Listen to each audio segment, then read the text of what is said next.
उपस्थित सर्व बँकेशी संबंधित संचालक मंडळी, कर्मचारी वर्ग, ठेवीदार वर्ग, उपस्थित नागरिक सज्जन, माता भगिनी, स्वर्ण महोत्सवी सांगता असा शब्द आहे. म्हणजे 50 वर्ष काम चाललं, त्या वर्षांची सांगता झाली. कार्याची सांगता अजून आहे, पुढे आहे.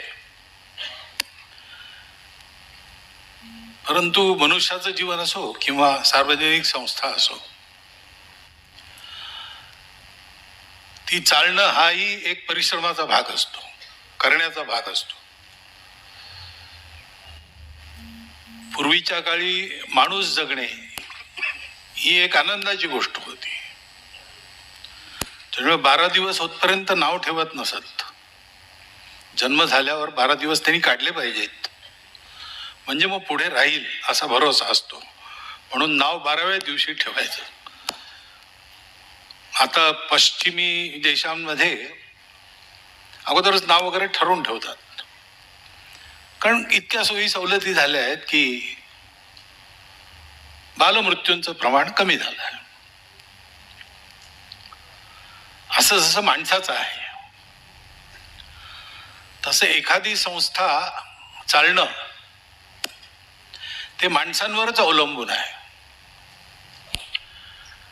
आणि संस्था म्हणजे माणसांचा मेळ असतो.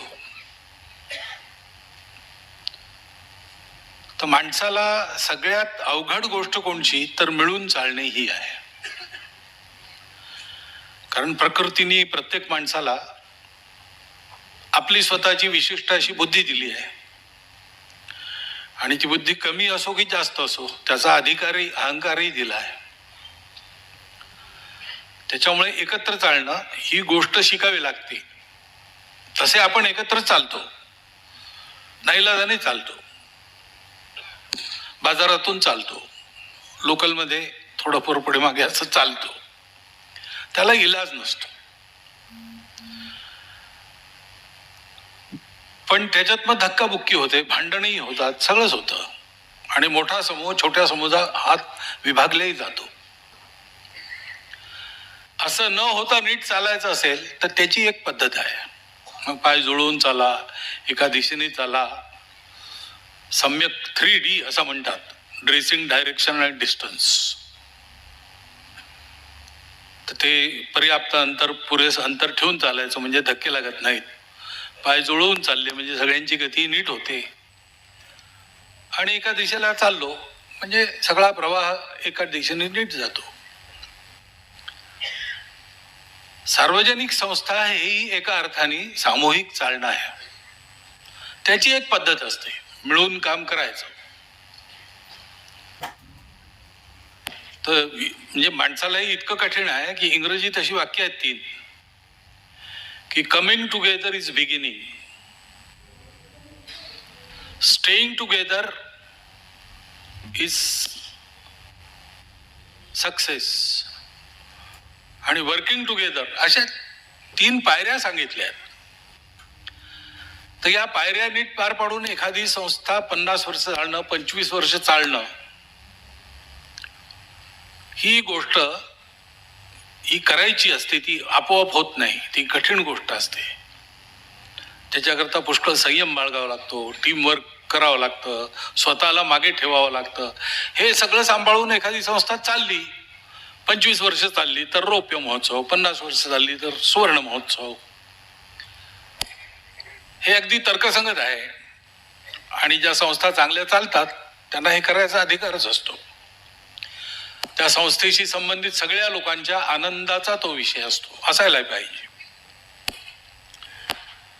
कारण मनुष्य जोडणं यासारखी दुसरी चांगली गोष्ट दुसरी नाहीये. मार्गाधारे वर्तावे, विश्वमोहरे लावावे, असं संतांनी सुद्धा म्हटलेलं आहे. तर हे चालणं आपल्या बँकेनी हे 50 वर्ष करून दाखवलं. आणि नुसतेच चालले असं नाही, तर पाहत राहावं असं चालले. तर मग तो स्तुतीचाच विषय ठरतो. तर बँक चालली, निरंतर वाढत राहिली. ज्या कारणाकरता ती अस्तित्वात आली त्या कारणाला पुरेपूर न्याय देत पुढे जाते आहे. हा सगळा आपल्या अभिमानाचा, आनंदाचा आणि आपल्या अधिकारातून संपन्न करण्याचा असा विषय आहे. आणि पुढेही जायचं आहे. सांगता या 50 वर्षांची झाली, पण आणखी पुढे पुढे जायचं आहे. तर हे कसं साधतं आणि हे कसं पुढेही चालतं त्याच्याबद्दल भगवद्गीतेत असं सांगितलंय. अधिष्ठानम तथा कर्ता करणम च पृथक विधम विविधाश्च पृथक चेष्टा दैवम चैवात्र पंचनम. दैव म्हणजे भाग्य. ही भाग्याने होणारी गोष्ट नाही. भाग्य कोणत्याही कृतीमधला, कोणत्याही परिणामामधला 5वा फॅक्टर आहे, शेवटचा. अगोदरच्या 4 गोष्टी नीट केल्या तर भाग्याची गोष्ट आपोआप नीट होते. पुरुषार्थ नीट असला तर भाग्य हे पुरुषार्थाच्या मागे येतं. त्या 4 गोष्टी कोणत्या? अधिष्ठान, कर्ता, करण आणि विविध चेष्टा. चेष्टा आपल्या मराठीत गंमत, खिजवणे असा अर्थ आहे. चेष्टा संस्कृतात प्रयत्न या अर्थी आहे. विविध प्रकारचे प्रयत्न. तर बँक चालवताना विविध प्रकारचे प्रयत्न करावे लागतात. बँक ज्या कारणाकरता सुरू झाली ती कारणं त्यांचं नीट निदान व्हावं, साठा उत्तरी ती कहाणी सुफळ संपूर्ण व्हावी याकरता निरनिराळ्या गोष्टी कराव्या लागतात, निरनिराळ्या योजना कराव्या लागतात.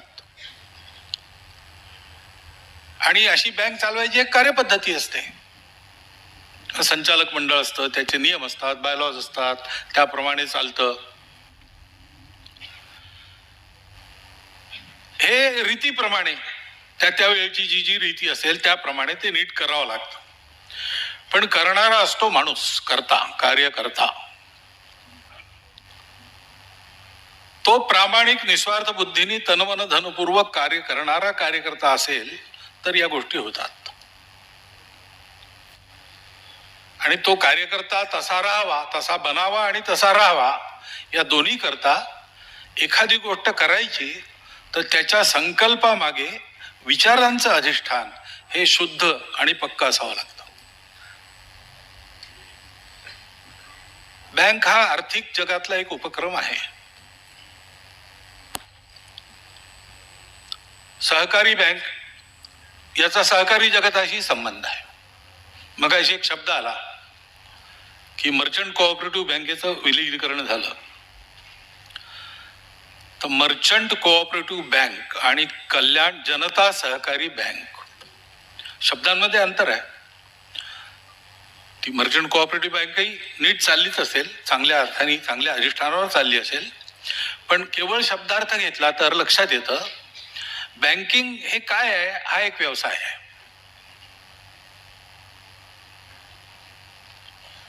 त्याच्यामुळे बँका चालतात तर फायदा किती होतो हा पहिला प्रश्न असतो. बँकेचा फायदा होईल तीच धोरणं राबवू, नुकसान होईल ती राबवणार नाही. आणि बँकेचं यश म्हणजे बँकेचा पैसा वाढला, बँकेच्या ब्रँचेसचा विस्तार वगैरे झाला, बँकेचं नाव झालं, आर्थिक उलाढाल वाढली. इतक्या काही आर्थिक मापदंडांच्या परिघात ती सीमित राहते गोष्ट. परंतु सहकारी बँक आणि जनता सहकारी बँक हे शब्द आल्याबरोबर हा पाहण्याचा दृष्टिकोन वेगळा होतो. ही जनांच्या करता आहे. जनांचा प्रवाह चालिला म्हणजे कार्यभाग साधला. जन ठाई तुंबला, ठाई ठाई तुंबला म्हणजे कार्यनाश. हा जनांचा प्रवाह चालला म्हणजे काय? लोकांची आजीविका आहे आणि लोकांचं सामूहिक वर्तन आहे, नैतिक वर्तन आहे. जनांचा प्रवाह चालणे म्हणजे ज्याला आपण धर्म म्हणतो. धर्म म्हणजे पूजा आणि खाण्यापिण्याचे निर्बंध असं नाही आहे. धर्म म्हणजे ज्याच्यामुळे लोक जुळतात, बिखरून जात नाहीत, एकमेकाशी शत्रुता घेत नाहीत, बंधुभावाने राहतात. आणि सहकार्याने उन्नती करतात. हे करण्याचं जे अनुशासन आहे, हे करण्याकरता प्रत्येक व्यक्तीमध्ये विचारांचं आणि कृतीचं जे संतुलन यायला पाहिजे त्याला धर्म म्हणतात. ते अनुशासन आहे. आपल्याकडे विचार असा आहे की धर्मस्य मूलम अर्थम, याचे दोन अर्थ आहेत, म्हणजे दोन कडून अर्थ आहेत. धर्मस्य मूलम अर्थम म्हणजे अर्थकारणाच्या मुळाशी धर्म असला पाहिजे, ही बुद्धी असली पाहिजे. कमवायचं कोणासाठी? कोणाकडून कमवतो आपण? सृष्टीकडून कमवतो, लोकांकडून कमवतो. त्याच्यामुळे या कमाईचा उपयोग काय करायचा? तो त्यांच्याकरता झाला पाहिजे, जनहित. आणि दुसरा अर्थ असा की आपण जे अर्थकारण करतो, स्वतःचं असेल किंवा समाजाचं असेल, बँकेचं असेल, त्यामुळे धर्म साधला पाहिजे. धर्म साधला पाहिजे म्हणजे ते करण्यामुळे लोकांची स्थिती चांगली झाली पाहिजे, विपन्नता गेली पाहिजे, संपन्नता आली पाहिजे, लोकांमध्ये नीतिमानता वाढली पाहिजे, एकमेकाला धरून चालण्याची प्रवृत्ती वाढली पाहिजे आणि घेतलेलं परत करण्याचा स्वभाव झाला पाहिजे. तर अर्थकारण त्याकरता आहे. बँक हा एक कमर्शियल व्हेंचर नाही आपल्याकडे, आणि त्यात ही सहकारी बँक आहे. म्हणजे ही सगळ्यांनी मिळून चालवायची. म्हणजे याच्या संचालनामध्ये बँकेच्या अध्यक्षांपासून तर बँकेकडून लहान कर्ज घेतलेला एखाद्या लाभार्थ्याचा तिथपर्यंत सगळ्यांचा समावेश आहे. त्या सगळ्यांच्या आशा, आकांक्षा, प्रेरणा हे लक्षात घेऊन या सगळ्यांचं असं जीवन व्हावं याकरता बँक कशी चालली पाहिजे हा विचार, हे अधिष्ठान आहे. सहकारी बँक चालवणे ती सेवा आहे. पण ती सेवा आहे, पण बँक चालवायची हा तर व्यापार आहेच. म्हणून ती बँक बँकेच्या पद्धतीने नीट चालली पाहिजे. तो व्यापार नसल्यामुळे ती बुडीत जाता कामा नये, ती उत्तरोत्तर वाढत राहिली पाहिजे. लोक हिताचं साधन आहे तेही वाढलं पाहिजे. त्याच्यामुळे इतर जगात जे पाहतात नफा वगैरे या सगळ्या गोष्टी नीट पाहून याचा उपयोग जनहिता करता झाला पाहिजे. जास्तीत जास्त लोकांचं हित साधत ही बँक मोठी झाली पाहिजे. अशी चालवायची जबाबदारी ही सहकार क्षेत्रात असते. आणि म्हणून हे जे अधिष्ठान आहे, ही भारतातली बँक आहे, तर भारतीय जीवनदृष्टीच्या आधारावर याचा विचार, जसा आपल्याकडे सगळ्या कामांचा विचार आहे. कोणची गोष्ट आपण आपली आजीविका करतो, शिक्षक शिकवतो, शेतकरी शेती करतो. आपली परंपरागत मान्यता अशी आहे की हा पोट भरण्याचा उद्योग नाही, याच्याने पोट भरतं, ही गोष्ट बरोबर आहे, भरलं पाहिजे, ही तेवढंच खरं आहे. पण हे सगळं आपण समाजाकरता करतो. समाज आपल्याला ही संधी देतो. समाज म्हणतो मला शिक्षणाची आवश्यकता आहे, तू शिक्षणाच्या क्षेत्रात उतरून काम कर. समाज म्हणतो मला रोज खायला पाहिजे, तू शेती कर. त्याच्यामुळे जुने शेतकरी असं म्हणत असत की आम्ही शेती कशी सोडणार, तो आमचा धर्म आहे. आपण तोंडाने तर आता म्हणतोच, ज्यांच्याकडे जेवणाच्या अगोदर काही म्हणायची पद्धत आहे ते म्हणतातच, उदर भरण नोहे जाणीजे यज्ञ कर्म. आपल्या इथे प्रत्येक गोष्ट आपण करतो ती केवळ स्वतः करता करत नाही, ती समाजाकरता करतो, धर्माकरता करतो. या दृष्टीतून बँकिंगचा विचार करून यशस्वी रीतीने चालवणे. कारण हे असं चालवायचं का, तर सगळं जग धर्माने चाललं पाहिजे. विश्व स्वधर्म सूर्य पाहो हा उद्देश आहे. तर आपण हा धर्म करताना या धर्मामुळे आपण बुडत चाललो असं जो लोकांना दिसलं, सामान्य माणसं म्हणतील तुमचा धर्म तुम्हाला लखला. तर धर्माकरता जगून, सार्थक जगून यशस्वी होऊ शकतो हे उदाहरणही आलं पाहिजे. त्याच्यामुळे बँक ही बँकेच्या पद्धतीने उत्तम चालते, कार्यक्षमतेने चालते, लाभात चालते आणि वाढते. हेही झालं पाहिजे. आणि मूळ उद्देश काय आहे? आता रिझर्व्ह बँकेने एक नियम केला की बँक जितका काही कर्ज देते त्याच्यातला जास्ती भाग हा छोटी कर्ज, कारण सहकारी बँकांचा उद्देशच मुळी असा आहे शहरात आणि ग्रामीण भागात सुद्धा लहान लहान काम करणाऱ्या लोकांच्या आर्थिक दुबळेपणाचं निवारण व्हावं. अर्थाभावापोटी ते क्षमता असून बळ राहत नाही त्यांच्यापाशी, त्यांना बळ मिळावं.